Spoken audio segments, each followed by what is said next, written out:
would like, if I may, to take you on a strange journey. Hello, everyone, and welcome to a Friday edition of Real Estate Realities with the Rebel Broker. My name's Robert Whitelaw, and I am the Rebel Broker. Licensed real estate broker in the state of California. Member of the National Association of Realtors. But please, don't hold that against me. Glad to see that you've all made it to the end of another week. I hope you have traveled further than you hoped in terms of achieving your goals, despite all of the less than cheery news I've been sharing over the last week. I have just been a downer all week. Yeah. We're going to cover some numbers today that I guess we could put in the good news column, I guess. Sure, we'll do that. So don't go away. We'll cover some interesting stuff. As always, the best way to reach out is through the website at therebelbroker.com. Click on the contact button in the menu bar to send along any ideas, suggestions, observations, or questions that you might have. While you're there, why not click the big red button at the top of the page titled Take the Survey to Support the Show. You won't just be supporting the show. Oh, no. You'll also be entering yourself into a drawing for a $50 Amazon gift card as a thank you from me to you for going through the horrible, horrible pain of offering up some demographic information through that little link. So there you go. That didn't come out as articulately as I was hoping. I could just stop, go back, and record over it. But it's the end of the week, and I'm working for the weekend at this point. Okay. Where should we start? I don't know if some of this news is not all good. So do I start with the bad news? Do I end with it? Maybe we can just, I'll just start with what is right in front of me. When I tend to go off into the weeds as we get further into the show, I start to go dark. So maybe I have no choice but to start to turn a little bit negative at the end of the show. I think the very last optimistic show I did was it Monday last week or Monday the week before? Or it was kind of a surprise show for me too, frankly. But this is, I mean, it's good news if you're borrowing money. If you're worried about larger economic questions, it's not good news. But let's stick with the good news. For those of you who need to borrow money, mortgage rates again hit a new low for 2017. But the 5-year adjustable rate mortgage increased for some bizarre reason. But who cares about that? At this point, why would you look at an adjustable rate mortgage? At anything in the 4% range or anything in there, I don't understand. Well, okay. I guess I do understand. If you're someone who's going to, for a fact you're going to flip it or you're going to move within 5 years, all those kinds of things, totally makes sense. But if you're doing this as an investor who's going to do the buy and hold thing, why you would get an arm kind of confuses me. And that's my bias, right? I know I poo-poo the adjustable rate mortgage for a lot of folks. And right now it deserves to be poo-pooed because for some reason their interest rates went up. But remember, we've talked about this before in terms of tracking what's going to happen with interest rates, right? And it's one of those recurring things. Whenever the Fed starts talking about raising rates, everybody starts talking about the effect that's going to have on mortgages, where everybody gets that there is not a one-to-one relationship between what the Fed does and what you pay as a rate on a mortgage loan. If anything has proven that, it's been in the last year where we've seen a couple of different interest rate or prime rate increases, Fed rate increases. We get what I've told you will always happen when that occurs. You'll get the emotional slight bump in the lending rate because people are goofy. It's an emotional response, right? It's an uncertainty response. And then a week or two later, it goes back down. Right. And that's what's happened every single time after the last 2 years. We've called it here on this show every time. It's one of those few times I've given you specific advice. Don't lock in your rate right after the Fed bumps rates, thinking that it's going to go up higher, because it will go up higher, but then it'll go right back down again. And we've been right every single time. And of course, probably the next time they raise rates, I'll be wrong, and then I'll have to eat crow, and everything will go horribly wrong. 30-year fixed rate mortgage dropped to 3.94 for the week ending on June 1st, which is an interesting thing to say because the week doesn't end on June 1st. The week ends on June 2nd. Right? Am I right? The week doesn't usually end on a Thursday. Right. In any event, this is down 1 basis point from last week's 3.95, but up from last year's 3.66. The 15-year fixed rate mortgage held at 3.19, the same as last week, but up from last year's 2.92. I actually find myself somewhat tempted by the 15-year fixed. I am toying with making my next purchase a 15-year fixed, but it's still in the evaluation phase. I love the idea of owning a property, an income-producing property, free and clear, and I can leverage it again. Right? You can treat it like a bank. I would never want to encumber it beyond a certain point, but I like that idea, and I like the idea of having no debt on it just because then it just becomes solid cash flow, and it's a beautiful thing. 5-year Treasury indexed hybrid adjustable rate mortgage increased to 3.11, up from last week's 3.07. So good news for folks who need to borrow, I guess, is the long and the short of it. Next on our list of interesting news, and this is one where we get to show out the interesting contradiction in the media when you get data, right? Now, both of these things are technically correct. One is chuck full of good news. So you know what? I'm gonna do the chuck full of, well, not chuck full, but the one that's more bad news first, because let's go on an up note on this topic. Now, from Calculated Risk, weekly initial unemployment claims increased to 248,000. And the key there is to remember that that's weekly, right? When we talk about unemployment numbers on a weekly basis, there's a certain level of fluctuation there. From Department of Labor, in the week ending May 27th, the advanced figure for seasonally adjusted initial claims was 248,000, an increase of 13,000 from the previous week's revised level. The previous week's level was revised up by 1,000 from 234 to 235,000. The 4-week moving average was 238,000, an increase of 2,500 from the previous week's revised average. The previous week's average was revised up by 250 from 235,250 to 235,500. And in terms of unemployment claims, in general, they're down. If you're looking at the long-term trend, they are down, which is a good thing. We've talked about how over the past quarters, when we've looked at the quality of the jobs that are coming out, they have not been good. Last year, they were almost universally bad. And then recently kind of perked up a little bit. We started to see more jobs in sectors that tend to be career-building sectors, which was good news, right? And that was a little bit flat in the first quarter of this year, but it was good news. It was one of the things that I think fueled that first good news show that we were able to do of 2017. Now, let's go to the other side. So that's the bad news one, right? That's not horrible. Here's the good news numbers. May employment numbers show rip-roaring job growth. Like, that's a different take on the employment numbers, right? But what's really important, and why this number is so important for us as folks who care about real estate, construction jobs increase almost 40,000, which is a good thing. I would like to see even more than that, of an even bigger increase in construction, but that's a great thing. That is one of those ironclad signs that construction is happening, right? It's not asking a home builder, hey, how do you feel about, are you confident about the market? And then saying, yeah, I think everything's fantastic. And then they do nothing, right? This is one of the things we watch to figure out if they're taking actions that actually live up to their supposed confidence in the market. And that's a pretty decent number, I think, for us to maybe think we might actually see some decent inventory coming on. And if we take into account what we talked about a couple of weeks ago, that construction is likely going to be more affordable level stuff, right? We've talked about how the philosophy seems to be shifting a little bit. We theorized that a lot of that might be based on even a little caution. Even though they're growing, even though they're building, they may be exercising a little bit of caution in wanting to get these things sold as quickly as possible.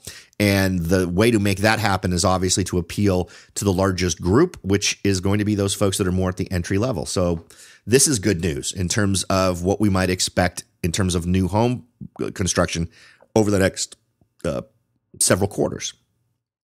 Now, in more general terms, employment numbers are important to us because, well, the people who we want to serve as real estate investors, whether we are buying an apartment complex to provide rental homes for people, rentals for people, or whether we're a single family residential person, it's good to know that folks, or we're trying to decide what strategy makes sense, right? If we're trying to decide, well, you know what, the type of jobs I'm seeing created in this area indicates to me a rental strategy might be smarter, or the growth that's going on in this community, the type of jobs that are being created are going to attract people who are going to tend to buy. So that could create a stress on the inventory that we already have. So I'm going to be a flipper this year. I'm not going to be a buy and hold guy this year. I'm going to go to some neighborhoods that are likely to be on the uptick. I'm going to buy the worst house on the block, and then I'm going to remodel it, and I'm going to sell it. I'm going to flip it and make it a much better house for the next person. Goods producing sectors is set to increase 48,000 in May. This is driven mainly by increases in construction jobs. And a lot of these jobs are ones that I think are very encouraging. We were seeing stuff like leisure and hospitality, the stuff that's, bartenders and food servers and things like that was where we were seeing a lot of growth this time last year. Take a look at what we're seeing this year. I think this is a good sign in terms of employment. Natural resources and mining increased 3,000. Construction increased 37,000. Manufacturing increased 8,000. Trade, transportation, and utilities increased 58,000. Information decreased 8,000. Financial activities increased 7,000. Professional and business up 88,000. Education and health up 54,000. Leisure and hospitality, the areas where we were seeing some of the biggest growth in past quarters, down 11,000. Other services, also one it isn't tend to be ones that are big career builders, up 15,000. So I think the trend is generally good. Not only are we seeing unemployment numbers getting better, but we're also seeing the quality of the jobs improve. So that means folks were going to be more likely to qualify for that home loan, more able to make that rental payment, all those things that feed the day-to-day life of folks is looking better in terms of this particular number. The bad news is only in the weekly numbers, but that's okay. When you're looking at the long term, I think things are actually looking pretty darn good in the employment world. Next, I wanted to hit an interesting story I came across from Risk Media talking about inventory. But before we jump into that one, let's take a quick break and then we'll chat about it. So don't go away. We'll be right back. Are you ready to jump in and start your search for your first investment property? Maybe you've decided that it's time to own your own home, or maybe you're ready to sell your home and move on to something new. No matter what your goal is, the Rebel Broker can help. That's right. Aside from hosting this show, I am also the owner broker of Whitelaw & Sons Real Estate Services right here in Silicon Valley. With over 25 years experience serving Silicon Valley, Morgan Hill, San Martin, and Gilroy, I or one of my great agents can help you achieve your goals in real estate. So if you're ready to look into taking that next step towards achieving your real estate goals, point your browser at www.soldbyrobert.com. That's www.soldbyrobert.com and get in touch. Let me show you how I will earn your business and your respect. Again, that's www.soldbyrobert.com, or you can call me at 408-852-0525. California Bureau of Real Estate ID 00984-909. Welcome back, everyone. It's been relatively good news so far, right? I've been good. I shared one little blip weekly thing that wasn't awesome. But the rest of it, I think, is good. I think the general overall trend on the things we've been talking about are good.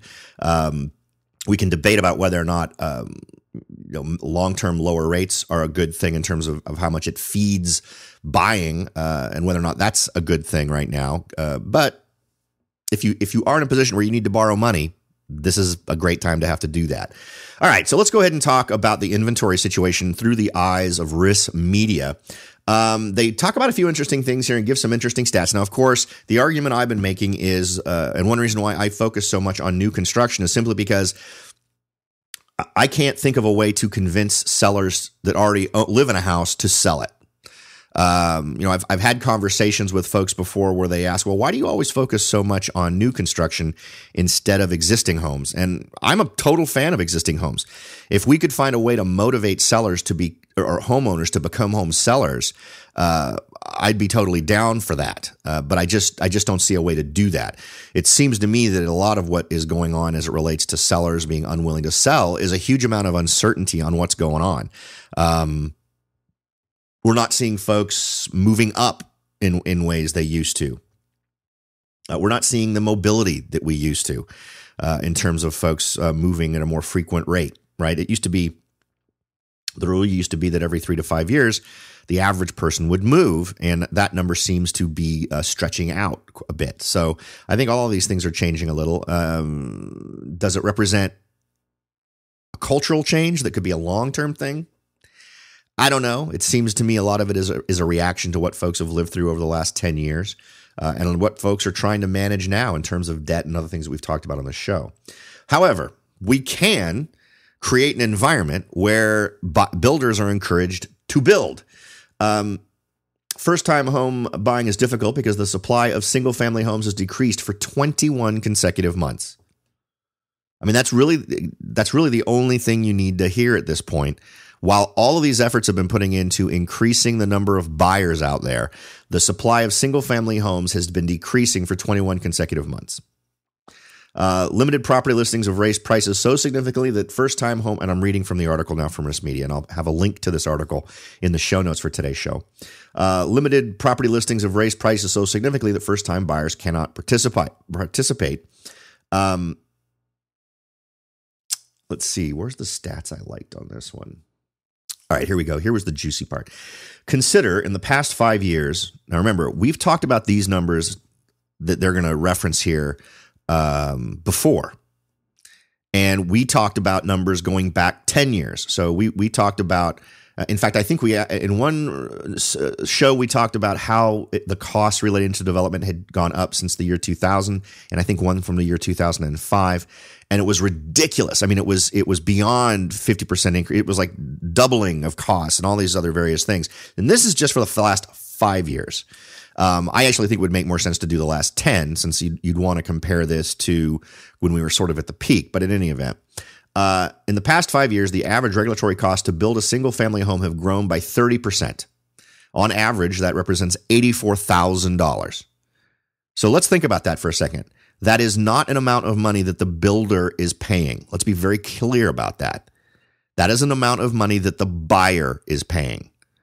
If it costs me as a home builder an additional $84,000 to build a home, I am passing that on to the buyer as an expense, right? Builders pay an average of $50,000 to comply with regulatory requirements before they even break ground, before a single thing gets built, with another $34,000 paid during construction. During this same period, disposable income has increased by only 14%. Regulation costs are outpacing income 2-to-1. And I think that number even gets worse when you do stretch this research back further. Now, those are just the beginning, and we've talked about that before. These fees are on top of money needed for acquiring scarce buildable land, durable and compliant building materials, and finding a workforce in a landscape with limited skilled labor, which increases payroll costs.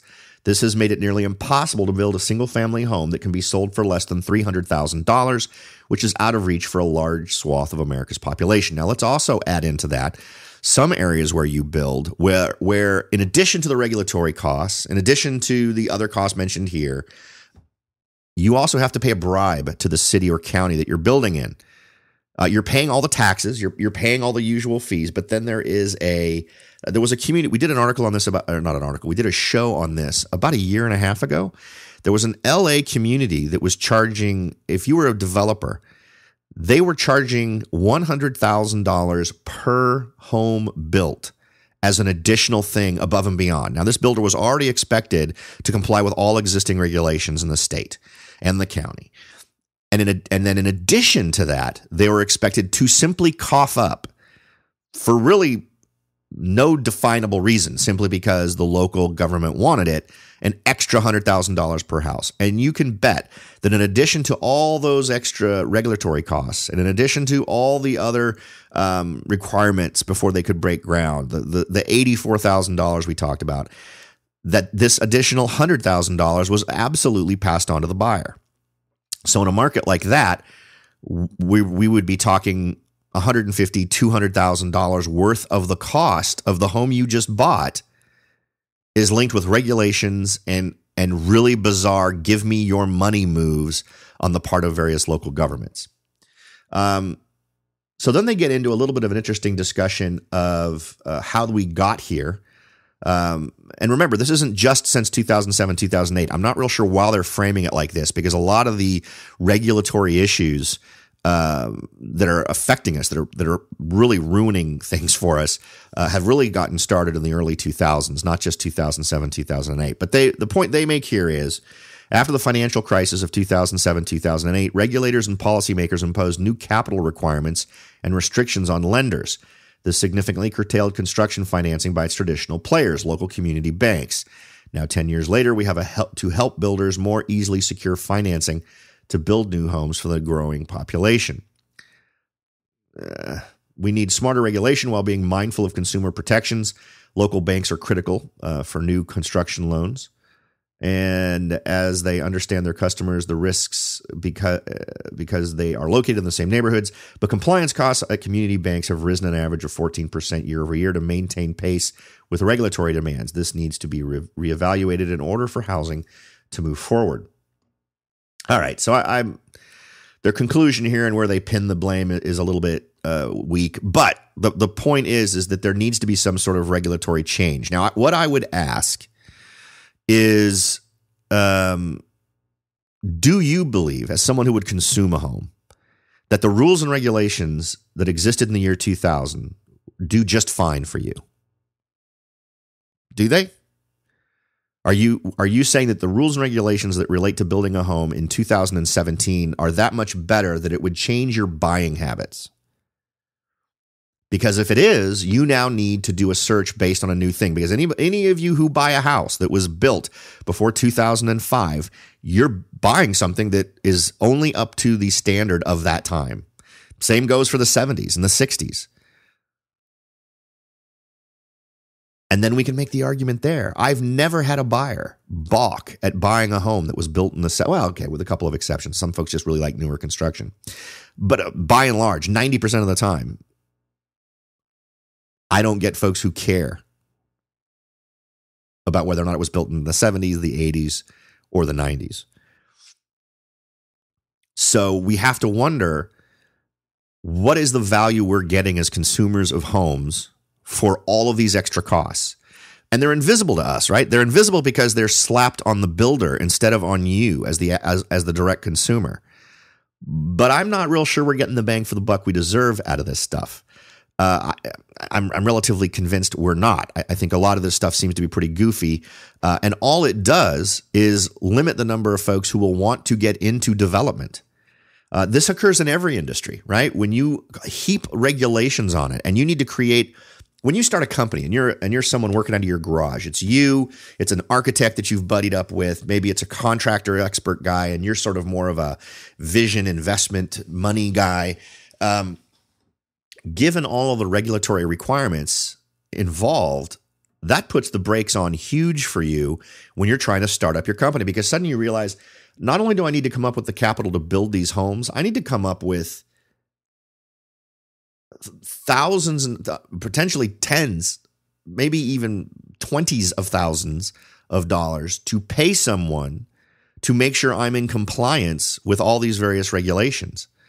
Not to mention actually going to the cost of complying with them. So that means my upfront burden of coming up with money to start the process to get the effort off the ground. And remember, they mentioned that a lot of this, tons of these costs, $50,000 on average, before ever even breaking ground.